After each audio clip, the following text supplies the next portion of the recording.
Pero yung tunay na pananampalataya, kasama na dito yung tunay na pagsunod, bahagi po yun ng pananampalataya. Ibig sabihin, kapag may pananampalataya tayo, hindi bulag ang ating mga paniniwala. Mayroon tayong pagtitiwala sa Diyos, bagamat hindi natin nakikita ang tunay, pisikal, pero naniniwala tayo na ang Diyos ang tutulong upang tanggalin ang takot sa ating mga puso. Lahat naman tayo, walang kasiguraduhan kung ano yung mangyayari sa atin sa bukas. Lahat tayo ay may takot sa buhay na ito. Wala tayong assurance kung ano yung mangyayari sa atin.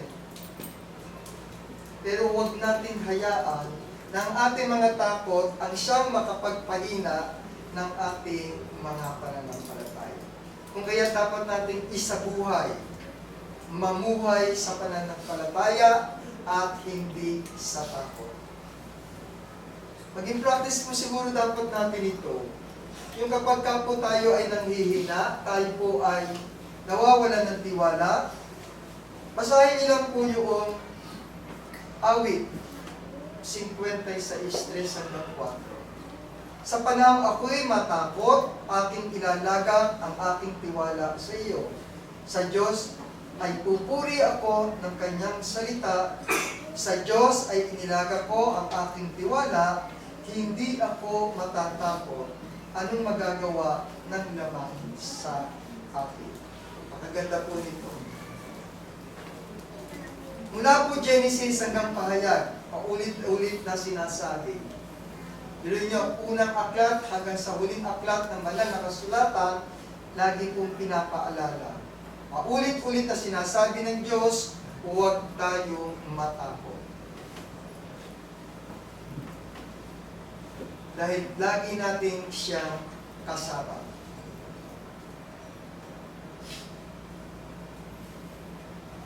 Isabuhay din po natin na kung saan kailangan tayong tumuto sa pangako ng Diyos na nagbibigay ng lahat ng ating mga pangangailangan. Ako'y madalas po nagugulat.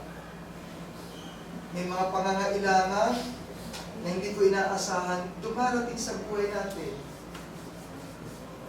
Dahil ako'y laging nagtitiwala. Huwag niyong ikabalisa ang sa araw ng bukas, sapagkat ang araw ng bukas ay mababalisa sa kanyang sarili. Sapagkat nasa kalawan ang kanyang kasamaan. Tuloy po natin. At pupunan ng aking Diyos ang bawat kailangan ninyo. Iniwala po ako dito. Ibinibigay po. Hindi niya kayong pababayaan kung tunay kayong mga Kristiyano na may mataas na pananampalataya. Siya ang ating tunay na matibay na pundasyon sa ating buhay na nagbibigay ng katiyakan sa ating mga hinaharap. Kaya panghawakan natin yung pangako ng ating Panginoon sa ating buhay. At panghuli, isabuhay po natin yung tinatawag nating panalangin. Prayer bring peace for tomorrow. Kano po ba kayong ka-effort, ka-dedicated, kalalim sa inyong mga panalangin, pakikipag-ugnayan sa ating Panginoon? Pag may takot, pag may worries, anong dapat?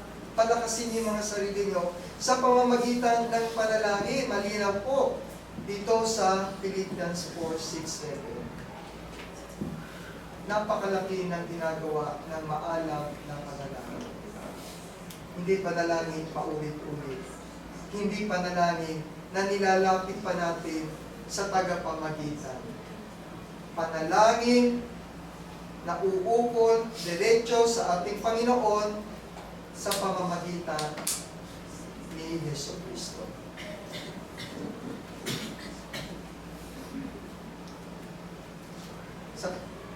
5:7 po, malinaw na sinabi na inyong ilagak sa Kanya ang lahat ng inyong kabalisahan sapagkat kayo'y ipinagmamalasakit niya.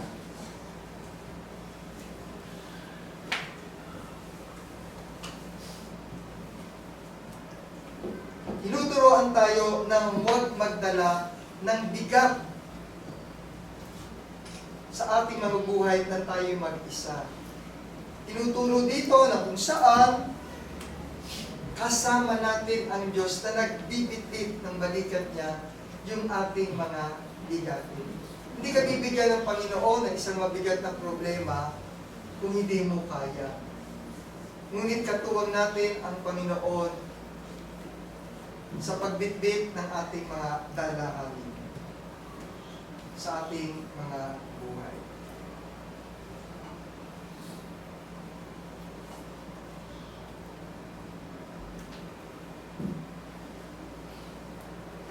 Ang Panginoon ay aking liwanag at aking kaligtasan. Kanino ako matatakot? Ang Panginoon ay katibayan ng aking buhay. Kanino ako masisindak? So do not fear, for I am with you. Do not be dismayed, for I am your God.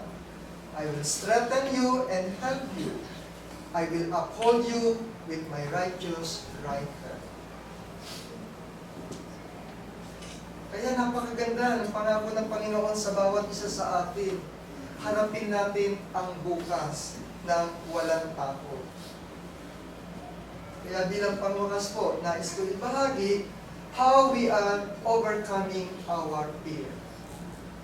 Paano natin malalampasan ang mga takot sa buhay natin, lalo na hindi natin alam kung ano ang mangyayari sa bawat isa sa atin sa mga susunod na sandali.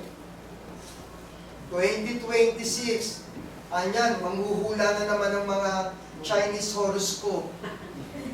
May babagyo, may lilindol, may kung ano-ano na naman. Mag-ingat, ganito. Nakatakot tas babalita sa news. Yung mga mahihina pananampalataya. Naku, huwag tayo pupunta ng bandang Marikina. May fault dyan. Huwag tayo pupunta ng MOA. Baka mag-tsunami, lumubog ang MOA. Sila po yung mga talagang mga ganito. Huwag tayo pupunta ng BGC pag Mindon, ganito. Sabi po sa Proverbs 3:5-6, magtiwala ka sa Panginoon ng buong puso at huwag kang manalig sa iyong sariling unawa. Sa lahat ng iyong mga lakad, kilalanin mo siya.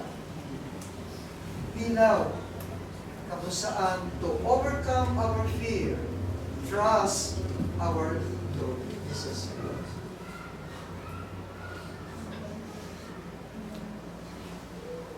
Sana po sa mga susunod na sandali at panahon, yung papasok sa atin na kung saan panibagong taon na ating haharapin. Panibagong pakikipagbata, yung mga challenge natin, harapin natin ng may tapang. Dahil naniniwala tayo sa ating mga puso, sa ating mga isipan, na ako, kasama ko ang Panginoon natin sa lahat ng ating mga gawain. At sa pamamagitan nito, kasama ko ang ating mga kapatiran sa pananampalataya na araw-araw, linggo-linggo, nagpapalakasan. Upang ang lahat ng takot sa buhay natin ito ay mawala. At tayo'y mapagwagian ang pangakong ibinigay ng ating Panginoon. Magandang umaga.